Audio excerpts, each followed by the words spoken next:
Yes, hari abajama benshi nzi bajya banywa inzoga bihishe kubera yuko babwiwe yuko kunywa inzoga ari icyaha, nyamara ababibabwiye bavuga ko babisoma mu gitabo cya Bibiliya. Reka mbabaze abo bantu babeshye abo bantu ko kunywa inzoga ari icyaha. Abakozi b'Imana babiri ari bo Nowa ndetse na Aburahamu bigeze gusinda, noneho ngo Nowa ngo yaranyweye arasinda, mu gihe umwuzure wari urangiye barasinda yambara ubusa. Ibaze gusinda kugera aho wambara ubusa. Hanyuma ngo umuhungu w'umwe ahamagara bene nyina ati muze murebe papa noneho yambaye ubusa, mbese aramuseka. Abandi bafata umwenda bagendesha umugongo baramwambika, wa wundi wamusetse ngo aramuvuma aba ikivume.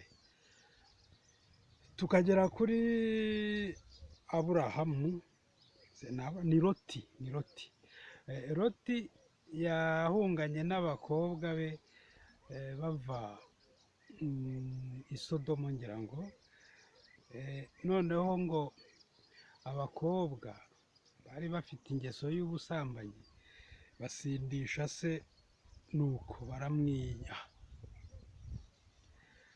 Izo nzoga zose arizo Nowa yanyweye, arizo Loti yanyweye, ni ubwa mbere zabaga zigeze muri izo ngo cyangwa zabaga zisanzwe, dore ko bo babaga bafite n'ubutunzi bwinshi. Noneho intumwa za Yezu nazo zuzuye umwuka wera cyangwa Roho Mutagatifu, abo mu mujyi baravuze bati reka reka basinze. Ariko Petero akajya avuga ati cyane ati reka dati, buriya rero nubwo musanzwe muvuga ko dusinda ariko ni ukuri ntabwo twasinze. Buriya bari basanzwe babona basinda, nuko bati ntabwo twasinze. Hanyuma buriya hari nk'umuntu wajyaga impaka ati reka reka reka, ntabwo mwebwe mwanywereye muri Kamegeni, undi ati reka uriya we namuboneye Mirikorine, divayi zabishe cyangwa se imivinyo yabishe.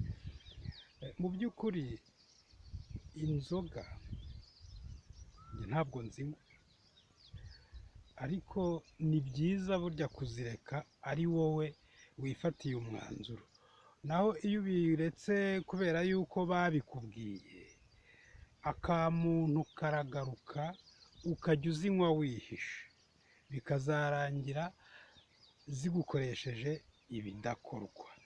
Mubohoke, mureke kugendera ku maso y'abantu, ahubwo mujye mugendera ku ndangagaciro no ku mitimanama yanyu, kuko bariya bababuza biriya nabo byarabananiye kubireka.